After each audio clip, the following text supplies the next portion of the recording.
చదువుతున్నది రూహియాన్ LB news. ముందుగా ముఖ్యాంశాలు. లిటిల్ బర్డ్స్ హై స్కూల్లో ఫిబ్రవరి 9వ తేదీన వార్షికోత్సవం. వివిధ రకాలైన సాంస్కృతిక కార్యక్రమాలు జరగబడును.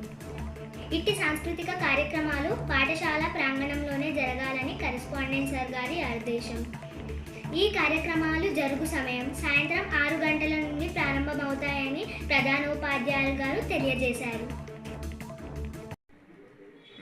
బీబీనగర్ నందుగల లిటిల్ బర్డ్స్ హై స్కూల్లో జరుగుతున్న యాన్యువల్ డే ప్రోగ్రామ్స్ ఫిబ్రవరి 9వ తేదీన నిర్ణయించారు. ఈ వార్షికోత్సవం సందర్భంగా పిల్లలు ఎంతో ఉత్సాహంగా పాల్గొంటున్నారని పాఠశాల ప్రధానోపాధ్యాయులు కాశీ విశ్వనాథ్ గారు తెలియజేశారు.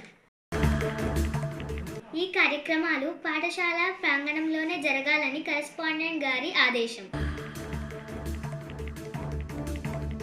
ఈ కార్యక్రమం గురించి స్కూల్ కరెస్పాండెంట్ గారు మాట్లాడుతూ పిల్లల్లో ఉన్న ఉత్సాహాన్ని చూసి ఎంతో సంతోషించారు.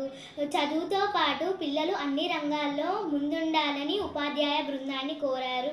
ఇలాంటి కార్యక్రమాలు జరుపుతున్న ప్రధానోపాధ్యాయులు కాశీ విశ్వనాథ్ గారిని మరియు ఉపాధ్యాయ బృందాన్ని ఎంతగానో అభినందించారు. ఈ కార్యక్రమం గురించి పాఠశాల ప్రధానోపాధ్యాయులు కాశీ విశ్వనాథ్ గారు ప్రస్తావిస్తారు. హాయ్, నేను మీ Kashi Vishwanath, principal of little birds high school, Bibinagar. Little birds అంటే ఎడ్యుకేషన్ అంటే లిటిల్ బర్డ్స్. అయితే ఇక్కడ చెప్పుకోదగ్గ విషయం ఏంటంటే ఈ 16 సంవత్సరాల జర్నీలో మాకు ఎవరైతే సపోర్ట్ చేసారో, ఈ జర్నీలో మాకు ఎవరైతే కోఆపరేట్ చేసారో వారి ప్రతి ఒక్కరికి కూడా నేను హృదయపూర్వక ధన్యవాదాలు తెలియజేస్తున్నాను. Special thanks for every one for supporting to has as a teacher and students and well wishers. And one more thing, ఇంకోటి ఏంటంటే మాకు ఈ పాఠశాల స్థాపించడానికి ముఖ్య కారణం కరెస్పాండెంట్ శ్రీ మల్లగారి శ్రీనివాస్ గారు. విలువలతో కూడుకున్నటువంటి విద్యా సంస్థను ఏర్పాటు చేయాలని, మోరల్ వాల్యూస్ అని పిల్లలకు అబ్బాలన్న ఉద్దేశంతో ఈ పాఠశాలను స్థాపించడం జరిగింది. అదే అనుగుణంగా మా ఉపాధ్యాయులు గత కొద్ది సంవత్సరాల నుంచి పిల్లల పట్ల స్పెషల్ కేర్ తీసుకుంటూ వాళ్ళ యొక్క సృజనాత్మకతను ఆల్రౌండ్ డెవలప్మెంట్కి వెలికి తీయడం కోసం చాలా ప్రయత్నం చేస్తూనే ఉన్నారు. ఇంకా ముందు చేస్తారు కూడా. ఎందుకంటే గత 2-3 సంవత్సరాల నుంచి మాకు 10/10 రావడం జరిగింది. ఫ్యూచర్లో కూడా మేము అది సాధిస్తాం అనే నమ్మకం నాకు ఉంది. అయితే పిల్లల్లో ఎవరైతే బ్యాక్వర్డ్గా ఉన్నటువంటి పిల్లలు ఎవరైతే ఉన్నారో వాళ్ళని ఇంకా కొంచెం ఇంప్రూవ్ చేయడం కోసం ఎక్కువ హార్డ్ వర్క్ మా టీచర్స్ చేస్తున్నారు. దీనికి సహాయ సహకారాలు మా కరెస్పాండెంట్ సార్ నుంచి రావడం జరుగుతుంది.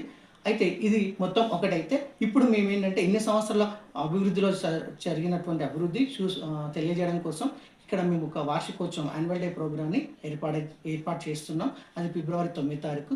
దానికి మీరు అందరూ సపోర్ట్ చేసి వచ్చి మా పిల్లల్ని ఆశీర్వదిస్తారని, ఈ ప్రోగ్రామ్ని విజయవంతం చేస్తారని కోరుకుంటున్నాను. ఇంతటితో ఈ వార్తలు ముగిస్తున్నాను. నమస్కారం.